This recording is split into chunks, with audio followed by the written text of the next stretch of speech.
You are Locked On Fantasy Basketball, your daily fantasy basketball podcast, part of the Locked On Podcast Network, your team every day.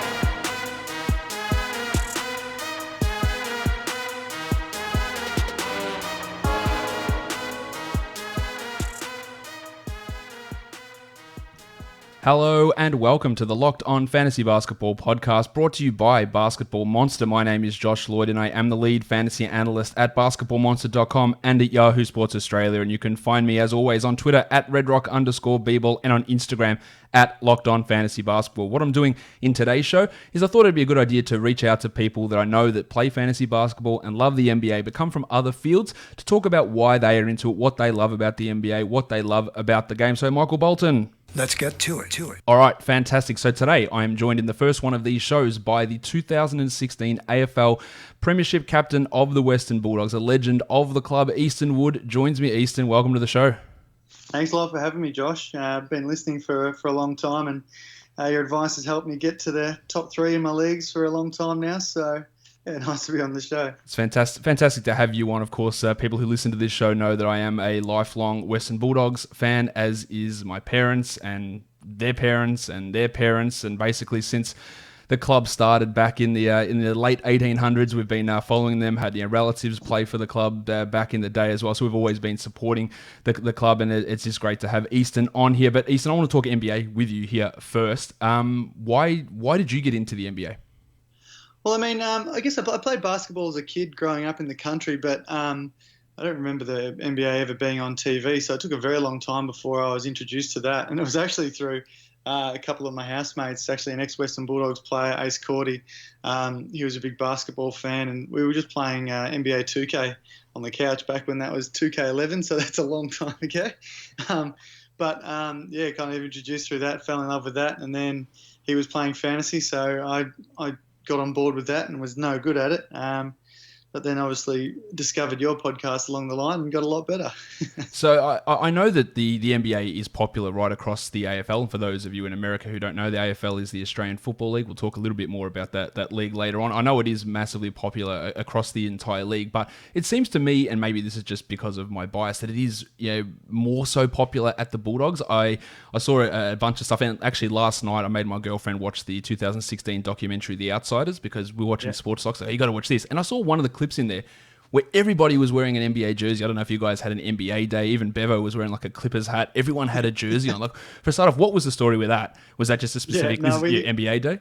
Yeah, we had an NBA day. I think pretty much everyone at the football club either follows a team or is at least vaguely interested. There's no one that really doesn't get involved. I mean, in our change rooms, we've got TVs in the middle of the room, and when the season's on, it's constantly playing through SPN and stuff there. So it's always on and around, and there'd be 3 or 4 different fantasy leagues that guys are in as well. So always plenty of discussion. Yeah, so I know that a few of your teammates actually follow me and message me for advice and listen to the podcast as well. And I know there's quite a few leagues that are going on there. I imagine that's the case across numerous other sports as well. But it does seem really highly concentrated for you guys down there at the Western Bulldogs. Who is it? Do you have a team that you support? No, never. It's too hard to choose out of 30, and without a direct connection to any of them. And really, with my introduction starting with fantasy, I've just followed players who I inevitably ended up drafting. So I think that's the case for a lot of people here, just because we don't have that territorial alignment. So it's like, and the way the league's promoted as well, it's promoted very player-based versus team-based. You don't have that. It's not forced as much down our throats here as Lakers and Celtics and Bulls. It's just sort of who were the players at that time. And that's, again, when I got back into it back when I was in primary school, it was very much Michael Jordan. So it was Jordan, and then it was, for some reason, the other big name here was Larry Johnson of the Hornets. All the Hornets gear was flooding Australia, and everyone was getting into following the Hornets or the Bulls. They were the two teams, but it was more just that player sort of focus. And again, because we don't have that sort of alignment, I guess there's the alignment we can have here with the Australian players over there. So you see a big rise in Sixers jerseys going around with Simmons, especially even Dante Exum with the Jazz. When that happened, when he was drafted, there was a bit of that going on. So it is very player specific. So in terms of that, like, who are the players that you are sort of drawn to? Well, obviously there is that Australian element. So I've always enjoyed watching Paddy Mills and the Spurs. You mentioned the Jazz there with Joe Ingles, and when Dante was playing there, it was pretty exciting when Delhi was playing with the Cavs as well, and watching him through the finals. And then obviously you mentioned now with Simmons and the Sixers has been really interesting to watch. But I'm like a lot of other people. I'm drawn to the stars, so I just like to watch the big games.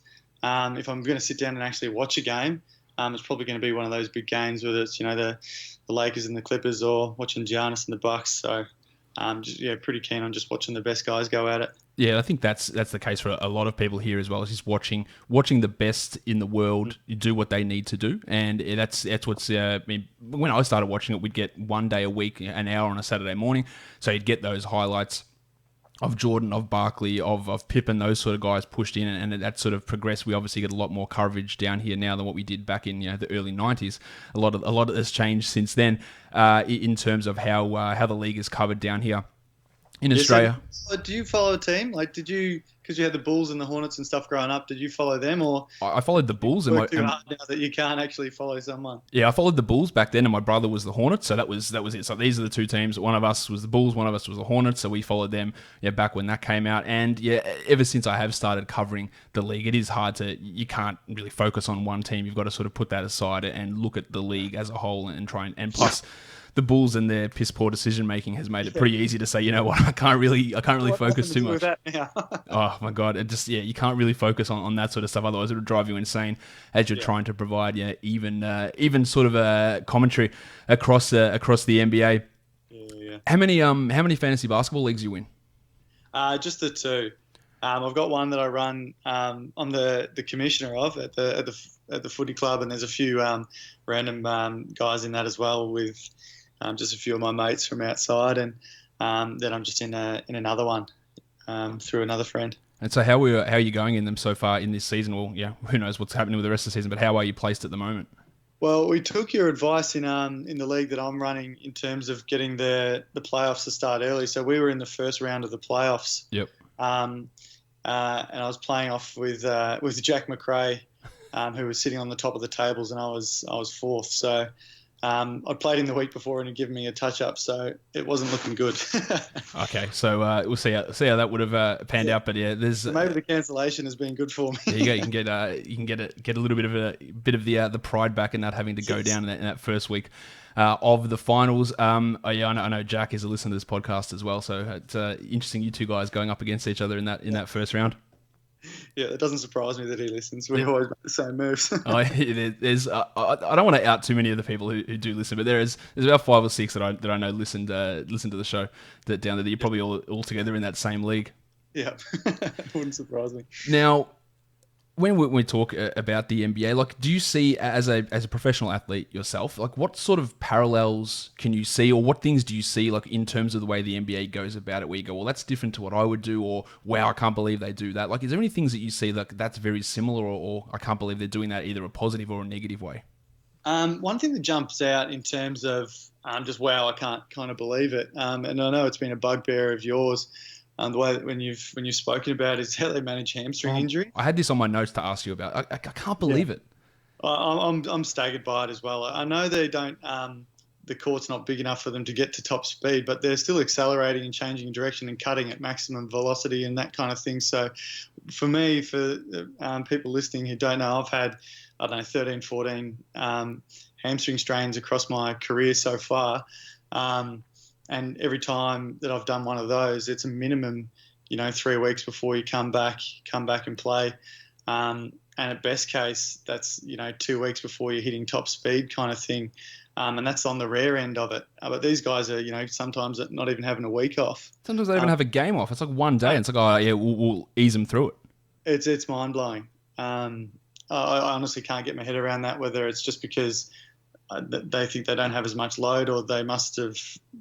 Some guys can just carry it through the way that they play.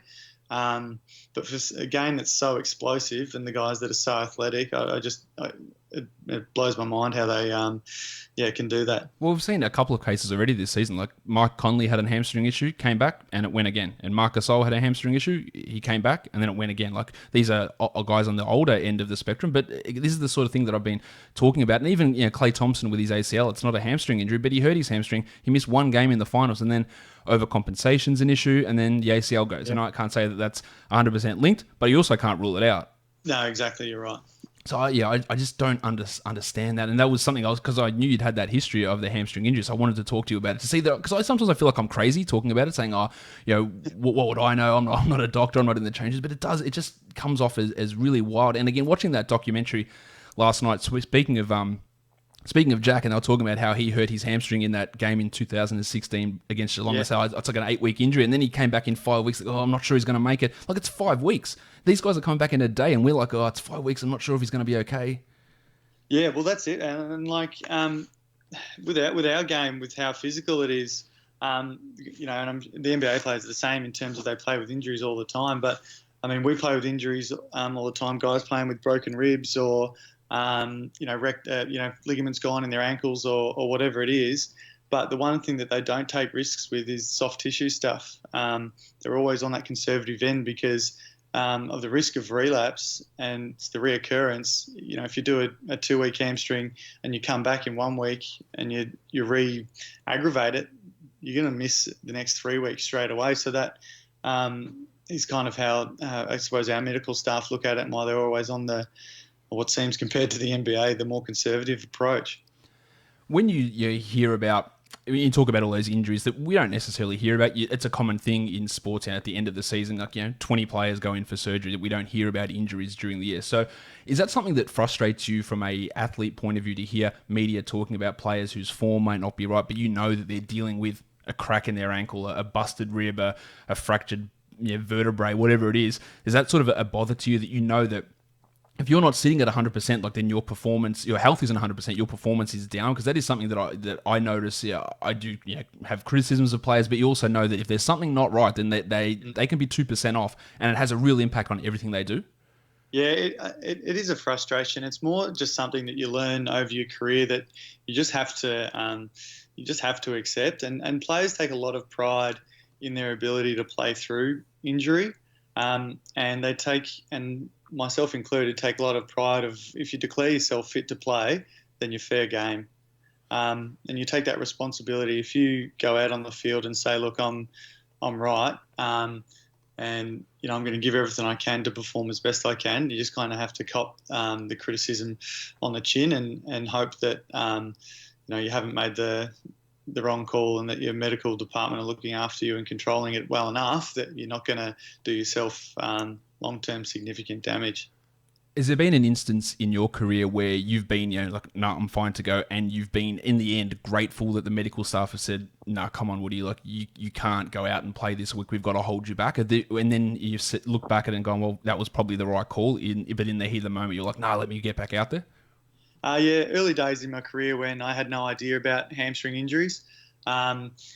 Like the first couple of times I did it, you feel like a little, when I've done them, I've been running in open field, and you feel a little, a sting in your hamstring. It kind of feels like you get stabbed by a needle almost. There's a little rip or a tear. And, once that's gone and you get the scan, and, 2 days later, you're told you've got a hamstring strain, but you're walking around and you can't feel a thing if it's a minor one. So I found that really difficult to take on board as a young kid, of like, you've got this strain, you can't play for 3 weeks. And I'm talking to the doctor saying, but I can walk, I can move around and can't feel anything. But then now knowing, and having tried to push it at different times, and having relapses, that's the worst thing that can happen. I had an instance in 2013 where I did a hamstring in a practice game in the lead up to the season, and it cost me a month. I came back in round 3 thinking that it was all right and fine to go, and 5 minutes into the game, I basically ripped my hamstring apart and missed 12 weeks of that season. So I learned the hard way that if it's not right, it can go very, very wrong. Yeah, so you got to have that sort of trust in the support staff who, they're not doing it just to piss you off and to hold you back. Like it's for your own and for the team's betterment, I guess, when that sort of stuff is there, and it is a hard decision to make for those doctors and medical staff. And again, I wonder how much that because of the star nature of the NBA and the salaries they get, that the medical staff maybe get overridden a bit in that regard. Like if a player says we want to play, and then the team's like, we'll let him go out there, and the doctor's like, maybe not, but they just like, well, I think you'll be fine anyway. Yeah, I think that's a fascinating point as well, because I mean the whole structure of how it works with the pay over there. The power is in very different positions. I mean, you even compare coaches in the AFL compared to coaches in the NBA. If they have a disagreement with a star player, the coach gets sacked. Yep. That does not happen over here. If you have a disagreement with your coach, you can spend the rest of the year in the VFL and not play. Yeah. It's a very different type of discipline. And people here, like if that happens and you have to go back to the VFL, like they cop it on the chin and like, all right, cool, and they'll be back in 2 weeks and they learn their lesson. So it seems from the outside. Yeah, that's exactly how it I suppose how it's planned to work and how it does happen most of the time. Question for you in terms of locker room type chemistry. We hear all these problems with the Celtics and Kyrie Irving last season, and is that going to be an issue with the Nets and KD coming in? And there are people that say, well, that sort of stuff doesn't matter as long as you go out on the court and perform. That's all that matters. But how much do you value that actual that chemistry or the blokes just getting along together in the locker room? Do you think that actually has a tangible impact on performance and winning? Oh, absolutely. I think it's one of the most critical, if not the most critical thing about a team. And we're different to the NBA in that our team on game day has 22 people in it. So you're dealing with so many more, personalities and diversities amongst the group. So it's even more critical. I suppose the benefit that we have in contrast to the NBA is that it's not a star-driven league on our team, that if our best player plays, their best game, it doesn't necessarily mean we're going to win. We still need an even contribution across the board, where in the NBA, if you've got the best player on the court, you can probably normally win the game. So the egos over there and the salaries and that kind of thing make it pretty difficult. I don't know how you'd control a locker room over there. I mean, we're fortunate that at the Bulldogs that we've got a great group where there's no many egos in the club, and the guys that are in leadership positions, empathetic, humble, and caring people. So we've been able to build really really good chemistry to give us the best chance to play as well as we can, but also help us stick together when the times are tough, which is really important. That sort of thing's really interesting, especially when you tie it back into fantasy basketball, because that sort of stuff, it's almost impossible from the outside to quantify. But yeah, a sour locker room, a disagreement between players and coaches and management, whatever it is, you're losing, as I said, losing that 2% off your playing. Like if you're just down that little bit, it has an impact across so many different areas, and we can't really judge that sort of stuff. So working out like guys that might have disappointed, are they just trash now, or maybe they just don't fit in? Like an example, say Rick Rubio last season for the Jazz was really down. Was that because of the system? Was that because he didn't quite fit in with the coaching staff? They didn't use him properly, and he goes to Phoenix and he looks like a player that he was 4 years ago. And we can't. It's so hard to judge that sort of stuff, but it has a huge impact.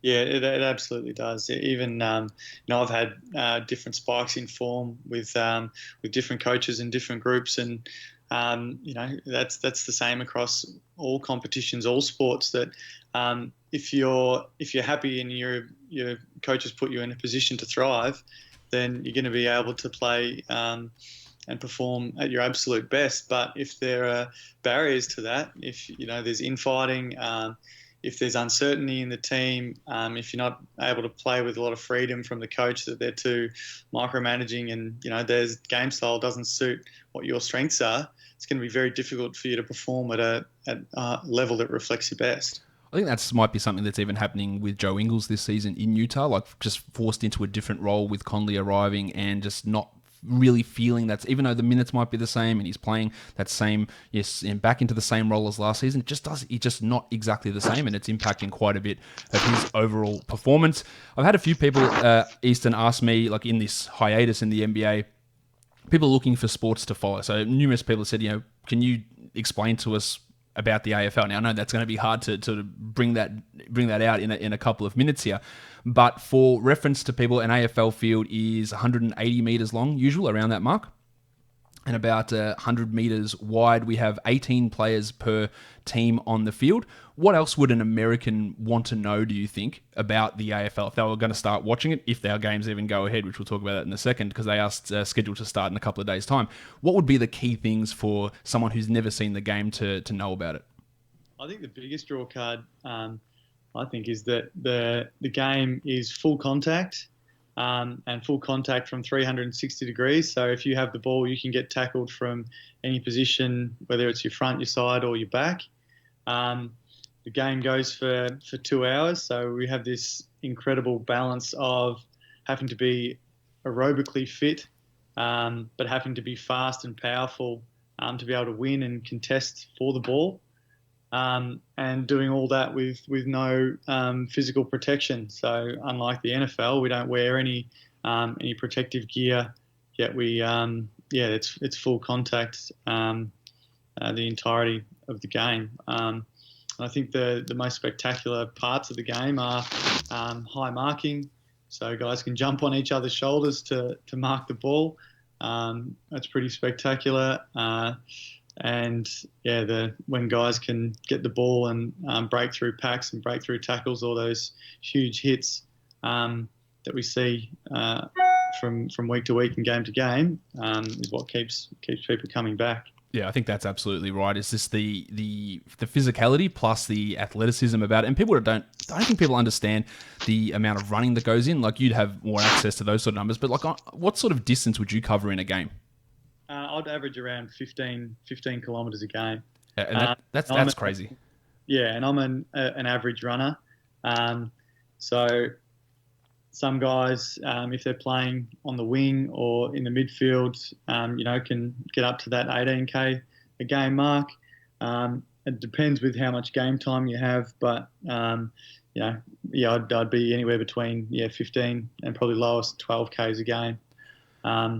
So I think that's, in terms of the athletes on the field, I think it's one of the most unique games in the world in terms of what the game demands from its athletes. It's very difficult to just have one skill. It's amazing with the different types and body types and skills that we see out on the ground. But as I said, you have to be incredibly aerobically fit to cover that distance, but you have to be fast, you have to be powerful, but you can't be too strong and too cumbersome that you can't run out the 2 hours. So it's a fascinating balance. Yes, and look, the body type is really interesting as well, because here at the Bulldogs, we've got Caleb Daniel, who's 5'9", maybe 5'10". I don't know, around that sort of height, and Tim English 6'10", like 6'11". It's crazy body size differences between these guys, all expected to perform not the same role, but very similar. You're all running around. You're not specialising. You only do one thing. Like, everyone's running around and doing a whole bunch of those different things with slight differences to their role. If you want to go and check out some highlights, you can go check out. I think if you just put into YouTube Easton Wood marks, you'll see some of his high-flying exploits across the field over his career, with some huge grabs that Easton has taken throughout his career. We'll start to wrap it up now, Easton. Go back to fantasy just to finish this off. What was your best pick, do you think, in your drafts this year? Who was the player that you got that you were the most? Maybe it was off the waiver wire. Like, who was the player that you were the happiest to get? My happiest pick was my last pick of the draft, getting Fred Van Vliet. Oh, geez, that's a good one. Yeah, and obviously one of your tips. But watching him through the finals last year, the way that he finished and contributed, it was obvious that he was going to have incredibly significant role this season, and it was awesome to see that eventuate. And he'd been a great pick. It was a bit of a shame how he got a couple of injuries here and there, but he was great. Van Vliet's an interesting one because I thought, he'd been in for a bigger role. He'd play 30 minutes a night. Then he came out of the gate playing like 39, 38 minutes a night, just taking every shot. This is way in. And I was like, great. Last pick. Love getting Van Vliet. It's fantastic. I did not expect anything like we've seen from him so far this season, where he is the 30th ranked player over the course of the season. And he is going to be, when it actually ever happens, one of the most intriguing free agent guys for this upcoming off season, is to see whether Toronto pays up, which they absolutely should, or whether he gets a huge offer that they decide not to match. Yeah, that will be fascinating to see, won't it? Last thing, Easton, coronavirus and the AFL, we're awaiting a decision on what's going to happen with the league here. At this point, the plan is to play the first 4 rounds without any fans, which I think, or is it just the first round they've ruled out the fans for? No, they've ruled out the fans indefinitely, I think. Yeah, so we're at the first 4 rounds. So unfortunately, I won't be there on Friday night, obviously, to watch you guys take on Collingwood. But now there is perhaps concern over the next day or two that those games may be postponed. They've already reduced the season down from 22 weeks down to 18 weeks. So it's all changing really, really quickly. I mean, the plan as of yesterday was to continue with the season at this point. As you said, the season's been reduced to we play every team once, so that means there's 17 games plus finals. But we know that there's going to be a point that that we're not going to be able to play. There's going to be a shutdown period, and we're not sure how long that's going to be.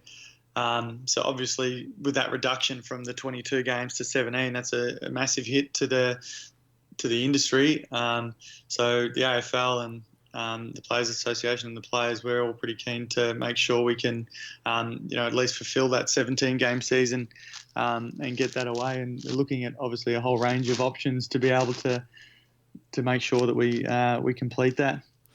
It is going to be interesting to see exactly what they do decide to do. Regardless, if you guys do play on Friday, I'll be here on the couch watching you guys on the TV and, of course, yelling too loudly. Easton, thank you for coming on to the podcast and talking about your fantasy NBA love and some insights into professional sport. Thanks for coming on. No worries. Thanks a lot for having me, mate. And that will do it for today's podcast, guys. Don't forget to check out, after you finish listening to this week's episode of Hollinger and Duncan, go check that out. Subscribe to this show, Apple Podcasts, Google Podcasts, Stitcher, Spotify, and on YouTube. Guys, we are done here. Thank you so much for listening, everyone. See ya.